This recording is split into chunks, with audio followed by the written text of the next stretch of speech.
You're listening to the Ask Drone U podcast. You ask, we answer your drone questions. Whether you're here to turn your passion into profit or you simply fly for fun, we're a community of learners and teachers who aspire to achieve greatness.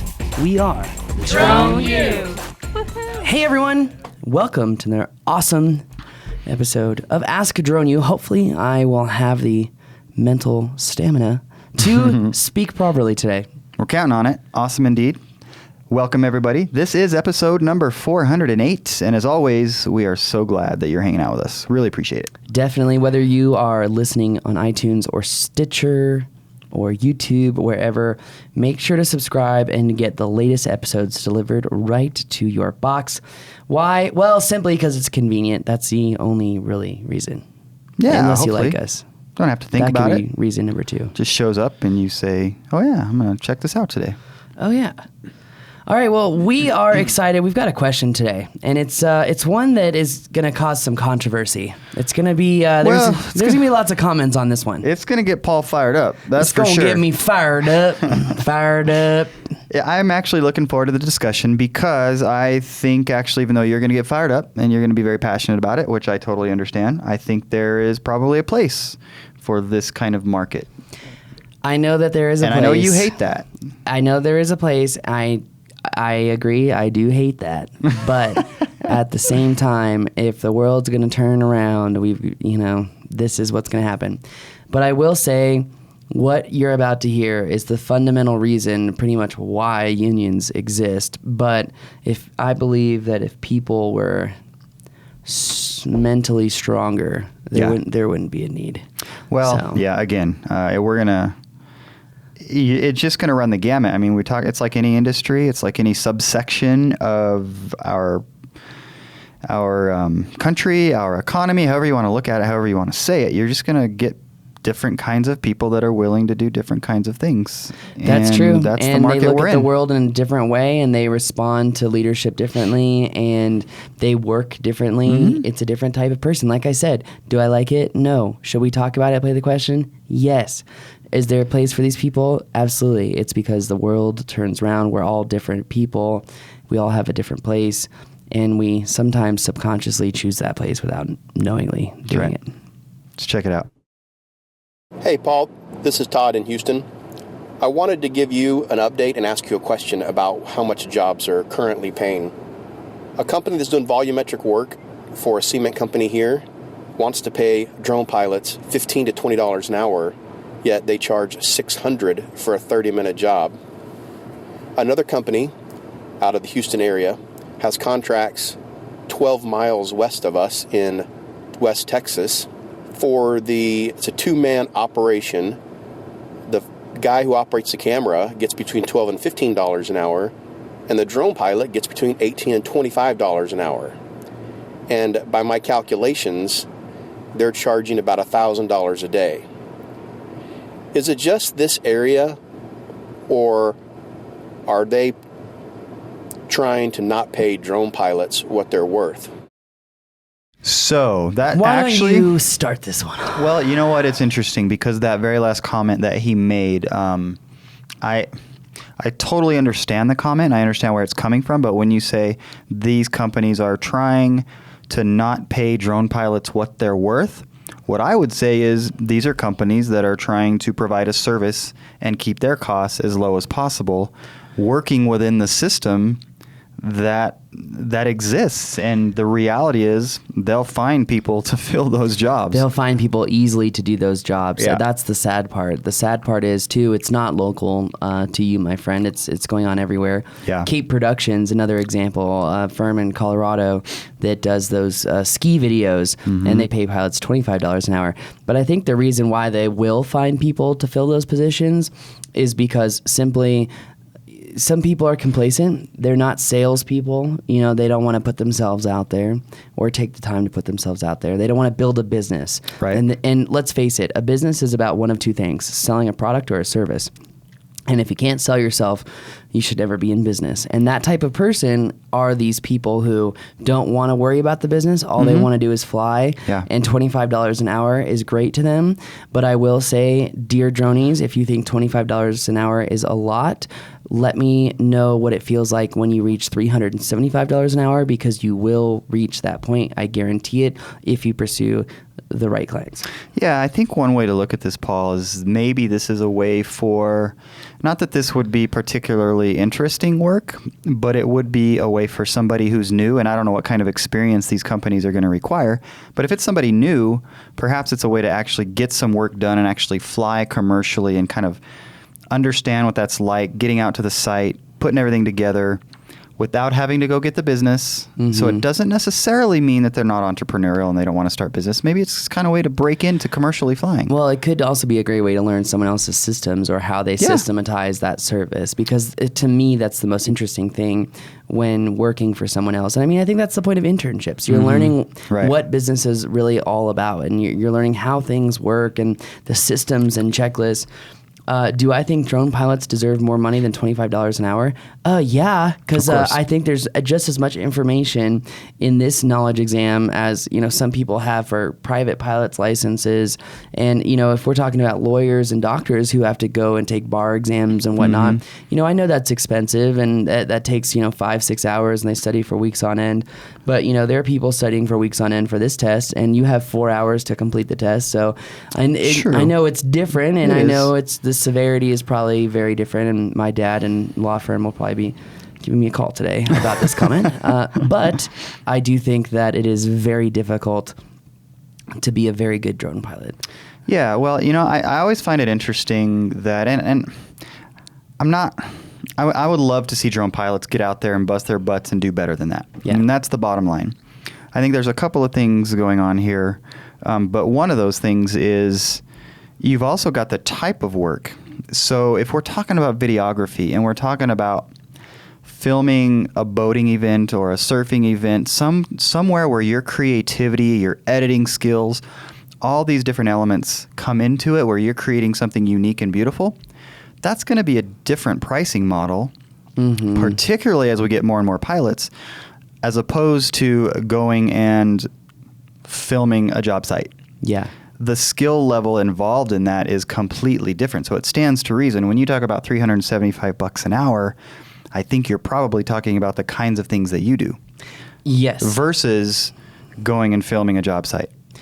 Yes. And a lot of that's just simply when a market gets saturated and you have a lot of pilots. Wait a minute. Please. To film, let's talk construction here. Okay. To film a job site, and I've worked up a couple of these contracts for some of our members. To film a job site takes 15 minutes. One battery. Right. If you have systematized it, you're taking 5 to 10 photos. It is one battery, 15 minutes. You are in and out in 20. The contract that I wrote up for a few of our members was $150 per visit. Yeah. So if they truly keep it, let's say they keep it below a half an hour, that's $300 an hour, and they're going once every week. Sure. So at this, I get your point. Like, hey, it's more advanced, it's more experienced work. Yes, I agree. But can you make hundreds of dollars per hour and systematize a business for yourself so that you're going from job site to job site to job site to job site to job site? Yes, you can. One of our members here in Albuquerque does that exact thing. Right. And he makes thousands of dollars every week. Right. And, you can either go the volume model like that, which is a lot more work. I don't recommend the volume model for you guys. Sure. Or you can go after the jobs that take more skill. This is why some girl posted on Facebook in the 107 Study Buddies, she's like, oh, I'm from Drone Magazine, and I want to know about you guys. And I said, pick your niche. Yeah. You want to go after clients that you can service, you're capable of doing, high profit margin, and again, has multiple elements like you've said. So, maybe you can be more flexible with the price. Yeah, and certainly there's a lot more skill than just going in and flying the job site. I mean, there's still some editing, and if you're doing volumetric stuff, there's skill to that. There's software involved. I'm not advocating. I'm just saying we shouldn't be surprised that this is going on. I don't think. Nor should we be surprised that they're going to fill these jobs. That shouldn't stop the kinds of folks that you're referring to and the people that you've helped to get out there and bust their butts and try to get these guys as customers. And I will say, though, that there is a need for people to understand their self-worth. A lot of times you will not believe you're worth a certain amount. I was the same way. I've said this on the podcast before. You just have to understand and come to a conclusion that you are worth the amount that you say. If you say your amount with confidence and conviction, you'd be blown away at how much you'll actually get. Yeah. But I will say, yeah, there are going to be people to fill these jobs. But also, if you don't want to be that, which clearly the caller did not want to be that, work on building your business. Work on building a network. Work on building relationships. That way, you can discover your niche, focus on that service, systematize it, make it as efficient as possible, and you're making hundreds of dollars per hour or per day. Because at the same time, if you take it like a small businessman where you're doing all the work, you're going out and producing the videos, you're not hiring anyone else, you're going to make a lot more money, and you're going to do exactly what the guys that you don't like are trying to do, which is reduce costs, create efficiency, and increase profits. Yeah. The thing is that you have the balls, literally, to say my self-worth is $250 an hour because I've been flying for 3 years. I know about interferences, potential problems. I'm always checking that. I'm always checking checklists. I've never had a crash while on site. If you're a true professional, it shows. And if you charge those prices and you're not a true professional, you're not going to get the client back. Right. And if this kind of a job isn't for you, which I think probably most of our listeners it is not for, then discover and learn to articulate your value proposition and then get out there and sell yourself. Have the confidence Paul's referring to. If a company is choosing to go this route in terms of getting this kind of work done, there's plenty of other opportunities out there. Go find them. Yeah, and I have a simple mind trick for you that will help you understand your self-worth. If you have a client, next person that calls you, and they're like, "Oh, I'm on a deadline. I need to film September 5th, sunset." You know what my response is? Every time, I'm busy. I may have a client that day. I don't say I'm busy, but I may have a client that day. So if Rob's calling me for a job on September 5th and you say, "Hey, Paul, are you available?" Yeah. And I'm going to say, I'm going to check my calendar. I'm busy. I may be able to do it, but, I'm going to have to prioritize things. Let me see, for $2,500 per day for the day, no editing. If you want editing and production, it's going to be more, but our base rate, $2,500 a day just to get us out there. It's going to be 50% to even book it because I'm tired of people calling me wanting drone services and then canceling. I only have so many days out of the year. I don't know about you, and I don't want to waste your time just like you don't want to waste mine, right? So absolutely. That being said, fair enough. $2,500 a day, I can do it. Otherwise, I'm going to service the other client. And you'll be shocked when people will be like, "Oh, wow, and then and you're like, well, I would love to help you out. I really would, but I've got another client who's willing to pay that same price, and they've already expressed interest in that day. I'm just waiting for a deposit on them." And that's when they say, "Oh, all right, let's get a deposit going." Because what you're doing is psychological. It's scarcity. It's authority. And you're also, how do I say this? The scarcity is really big. When you add the social element, though, it really helps out a lot. Like, hey, I'm just waiting for someone else to pay the deposit. Right. When they say, "Okay, I'll pay you," then you now know instantly that you're worth $2,500 a day, and that you can forever believe from that day on that you are worth it. Yeah, I mean, we want to be honest in our marketing and in our conversations. I think there is salesmanship that goes into this, though, and I think what's salesmanship? Yeah.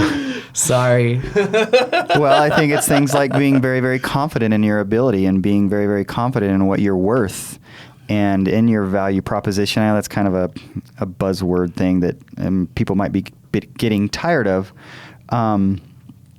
Totally lost my train of thought, but what I was going to say is, if you're going to go that route, which I totally get it, I think you better be prepared for them to say, "Yeah, we're good."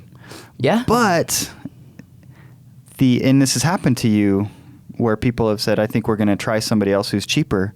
If you're really good, the odds are they're going to come back to you. So think of it as a pipeline down the road. Which is true, and that's happened 3 or 4 times this year already. Yeah. So I just want people to be prepared. I mean, if you go into that with, feeling good, feeling confident, but just know Rob, that you might lose that client at that point in time. Yep. Rob is the age of realism over here. But it might come back, and likely will, depending on who they go use. True. By the way, that whole mental trick was taught to me from a good friend over at the Copter Kids. Justin Woodcock, he owns the drone store now in Reno. Yeah. A few years ago, we had that conversation in Gallup, and I did it a few weeks later, and ever since, prices went up. So anyway. Where do I sign, Paul? Oh, guys, I hope this podcast was really informative for you. If you've got some business questions of your own, you're trying to navigate this arena, understand it is difficult, but we want to help. So go to askdroneu.com and upload your question, whether it's about drones, FPV racing, which we haven't had one in a while, or drone business, which we love. Please, please, please go to askdroneu.com and upload that question. If you want a free study guide, if you want quizzes, tests, practice, test prep, everything that you'll need to really make sure that if you spend the time, you're going to pass the test, you can go to thedroneu.com to get all of that information. And if you want to attend a live streaming class, you can still do it today, but not tomorrow. So go to droneulive.com right now and get that live streaming course for Part 107. It is going to be 9 hours long or more. I know that sounds like a lot, but hey, you want to be prepared for this test, and we're going to make sure that you are. So that's going to do it for us today. My name is Paul. I'm Rob. This is Ask Drone U.